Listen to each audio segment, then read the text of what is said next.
well, maybe we have the rights to the music, which feels like critical when making a movie about Bob. And if I were going to a Bob movie, I wanted to hear his voice. And so once I knew that those two things were possible, then I thought, well, I have to find Bob. And if you find Bob, then maybe we got a shot. If I find the right person, I'd be able to, nurture a relationship that bring to light a great performance. And fortunately for us, we found Kingsley Ben-Adir. Bob have a song called Hurting Inside. I'm hurting inside. Kingsley make us see that because Bob did have pain and did have questions. And Kingsley tap into that perfectly. We never want to show the perfect Bob Marley, the idol Bob Marley, what everybody say. We want to show that imperfect person that had doubts, that had questions, But yeah, I had a good meal last night when I got in, and I love it here. It's a great city. So you've been before? Yeah, I came here, I want to say 2018 with Monsters and Men, my first movie.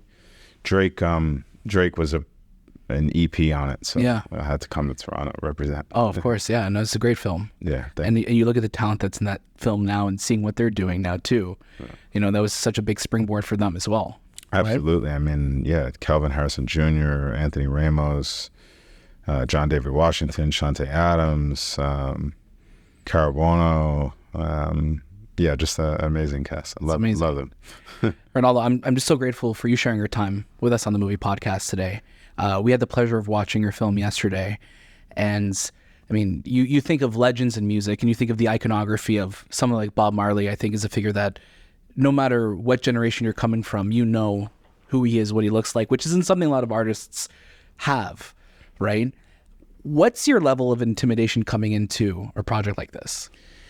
Yeah, I mean, look, you have to be a little agnostic to anything because fear will just paralyze you. And I certainly had apprehension, and but hopefully didn't stop me from pursuing something that I thought was important. And once I heard that the family was involved, which was important for me, having come off of King Richard and having had that support, I thought, well, maybe we have the rights to the music, which feels like critical when making a movie about Bob. And if I were going to a Bob movie, I wanted to hear his voice. And so once I knew that those two things were possible, then I thought, well, okay, just maybe, even then maybe. I mean, I have to find Bob, and if you find Bob, then maybe we got a shot.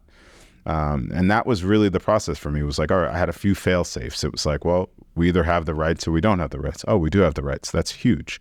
It's huge. You're making a movie with Bob Marley, you have the music rights. And now, okay, I either can make it because I find the right actor or I can't. And I know, I feel like like you said, I've worked with some really talented actors before, and I thought if I find the right person, I'd be able to, nurture a relationship that could hopefully bring to light a great performance. And fortunately for us, we found Kingsley Ben-Adir. Kingsley is someone I definitely want to talk to you more about. We were really lucky to talk with him last year, and I think just hearing his excitement for this role and seeing, last year he was busy with Marvel and Barbie, and then he has a project like this coming up. So I definitely want to talk about him, but I definitely want to talk about the Marley family. You're no stranger, like you said, to working with legendary families. So obviously having the musical rights and just having that well of access to the stories that they're telling. What was it like working with them and really finding the story that you want to tell? Because it's not a traditional biopic. You're really coming at this in a crucial time in Jamaica's history. So what was it like working with them and finding the story to tell in One Love? Yeah, look, it was great. There's a lot of Marleys, and I had the privilege of working with Ziggy pretty closely. He's the one that I spent the most time with. I was very fortunate to meet Rita and meet Sadella and spend time with Steven and spend time with Rohan, but Ziggy was there pretty much the whole time, and so it felt like a big brother in a lot of ways. Yeah. He loves movies, he loves films, he loves action movies actually. So it's kind of funny talking to him about movie making, but he just loved the process of watching how movies are made. So it was great. I think our skill sets were different. He's a musician and I'm a filmmaker, and so to have just that balance.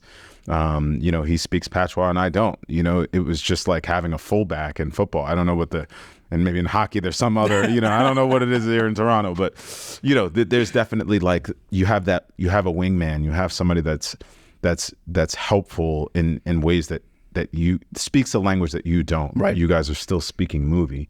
And so the way I've been blessed in my short career to work with families is communication. It's all about speaking about the movie we want to make. Right. It's not, because then it takes it out of the personal thing. It's about the movie. What movie do we want to tell? And I think that was part of my job, was to help shape that, right? What period of time are we going to capture of Bob's life? What are the scenes that we're going to capture? What's the visual representation of that? We have flashbacks and we also have visions, and what's that going to look and feel like? Kingsley's the A story, but there's also a B story, and what are those pieces, and how do we, I can't de-age Kingsley. I mean, the studio wanted me to, but I was like, I'm not going to de-age Kingsley. I have to find a teenager in Quan, and I have to find, three Bobs for our movie, and Kingsley has to carry that. And so it was really trying to figure out what story. And for us, obviously, we focus a lot of our story on 76 to 78. And the core relationship is his relationship with Rita. And that became revelatory for us in finding more about Rita and her contributions to Bob's life. And I thought that was the most interesting angle into this particular timeline and 2-hour movie that we were going to tell, because I think Rita Marley introducing Bob to Rastafarianism is probably the single most important thing for us understanding his music today. We see Bob, it's a cool hairstyle, but no, it's a lifestyle. Like, he changed his life. He had direction, he had a purpose. And if Rita was the one that introduced him to that, like, that felt like something the world should know. Right. And then everything else, obviously the music creation and all of those other scenes were so much fun. It's what we knew about Bob, and we want to see how that was made. But the core relationship is really the spine for the film. And Lashana Lynch is she's a force in this film, right? She's another one that has such presence whenever she's on screen, that you just look at her and you look at her performance as Rita, and like, that she's important. Yeah. You know that she's important to Bob's story, and just before we get to the performances, one last thing with the Marleys. I'm curious, when you're working on the other side of that, as someone who, you are a director and you are telling a story, were there any roadblocks whenever maybe you wanted to go a certain direction that the Marleys maybe were like, let's focus more here? Or was there any like roadblocks for you that way? Or were you guys more aligned with the story you wanted to tell? I would call them more speed bumps than roadblocks. They're just, and I think we all have them in our families. Like, if I was depicting my dad, he'd be like, "Don't put me in that shirt," or like, "Come on, like, make me look thin," or whatever. Like, whatever those little things are. And like, I totally get it. Yeah. Like, it makes sense. That's your dad. Like, it's your dad, and so I think just being sensitive to that. I think as a human being, forget just as someone that's like, oh, yellow versus green, cool. Yeah. Like, if that makes you feel better, like, let's do that. There were those kind of things, because I think they were important to him. But obviously, the more specific we got about Bob, the better the performance became. The more, less out of the generic sort of realm, and having the Marleys there to help guide that process was huge for me. And language was the biggest support, because I'm not a native patois speaker. So if I tell Kingsley to, okay, like, let's say this, you can't just say that. Like, we have to translate that, not just, it's not a one-to-one translation. He can't, because he's not native patois speaker. Right. So that translation process was, okay, this has to be changed into dialect, and then it has to be changed into Bob speak, which is its own language on top of the patois, and then it has to be translated phonetically for Kingsley to read it, but then he has to understand what he's reading. So just like that, like that level of like translation, I had never had to deal with. Yeah. And so that makes improvising a little trickier. I would say a lot of my style is very let it breathe, allow things to happen. And so that became, probably the biggest challenge for me, I'm sure for all of us, was language. There were some language barriers for sure. And it made the process at times a bit cumbersome, a bit challenging, but it was worth it because I think he pulls off the accent he pulls it off, and it's a really, really hard one to pull off or get fake, without it sounding like Cool Runnings, which I love that movie. I love that movie, but we couldn't do that with Bob. Bob doesn't sound like that. It's not, yeah, man. It's like, it's real. It's real patchwork. It's authentic. Yeah. And, I needed the family there for that process. Let's talk about Kingsley, because he is incredible in this. He has such an energy to him that you would want. And it's something that when we were watching the film, you feel like we know who Bob Marley is, and you're watching it, like you feel like you are watching Bob Marley in this film. Like, I don't see Kingsley in this. Yeah. What were those initial, I guess, camera tests like, seeing him, especially for the family, they must be like, oh my gosh, this is the central figure of our family. Yeah, it was right? It was a lot of don't worry. Don't worry. And I think, Kingsley was in my opinion by far the best actor for the role. He, from his initial audition tape, delivered something that was just moons above everything else around it. And we're talking good actors, just not right. They didn't even have the right look, or you needed enough attributes to create Bob. You had to be similar enough to create something. And I think the differences that they had were made up in the filmmaking process. Kingsley's 6'2". To the world, Bob Marley's a giant. He's massive, even though he's not that tall of a man. He's huge. And so I think there's something that actually plays into the fact that Kingsley's quite tall. There's something big about him that feels like he's tough, he's strong, he's strong-willed. He had that presence. He had the it factor, man. It's like he's a movie star. I saw that. Now he's got short hair, short graying hair. No, he's still young, but he's got some grays. He's got some grays. So he looks great, but he's quite attractive. He's an attractive guy. He just holds your attention, man. He holds your attention. But what's most interesting to me was just how intelligent he was. You knew that even the way he filmed himself in the audition tape, I was like, okay, this kid gets it.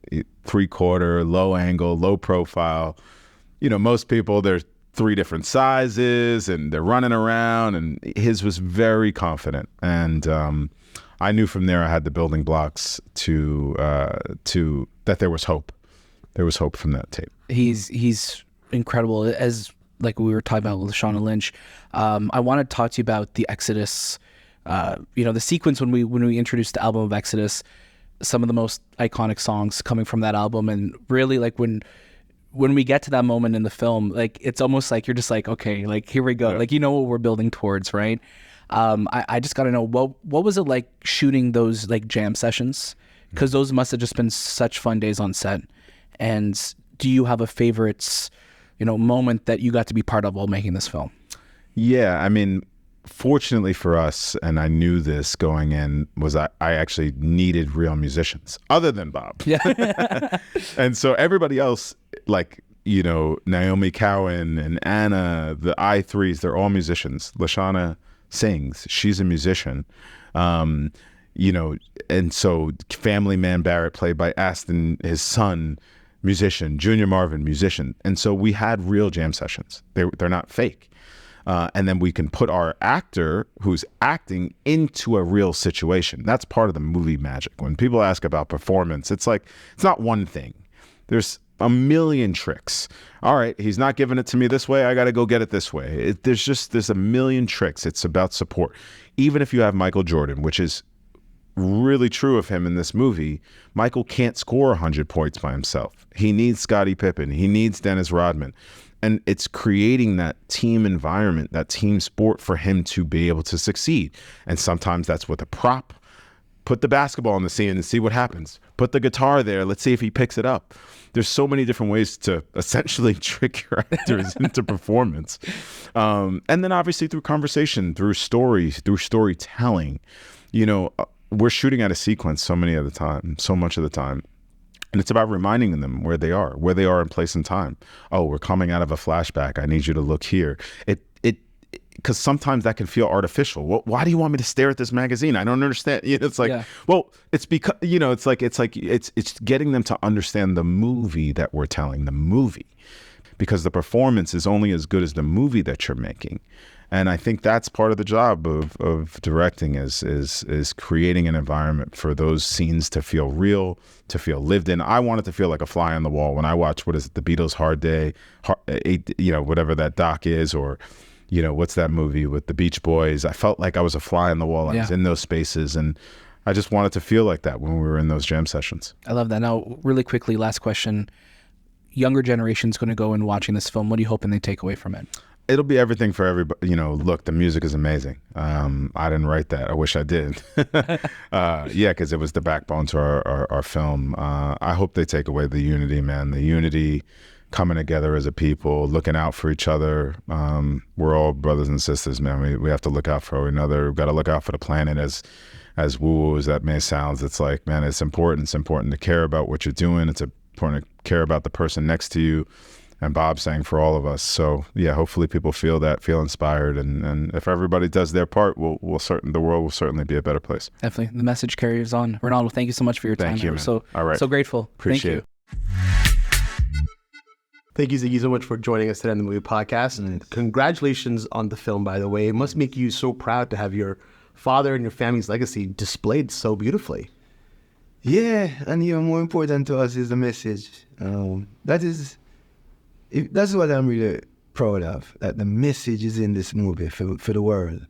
And that my father, that is representative of my father, that it's not about him, it's not about his ego, it's not about the details of our area, but the message in it, I love that. His life is a message, I love that. And that's what you want the young generation to really take away from it. Yeah, man, the young generation, yeah. And I got to ask, first of all, what was it about Kingsley that you were like, this is the right person to play this role? Yeah, we look everywhere, because obviously we had to look everywhere. With Kingsley, what we find is that him engaged us, kept our attention, we weren't distracted, felt his emotion. And it's a deep thing. Kingsley did really a good job in letting us feel.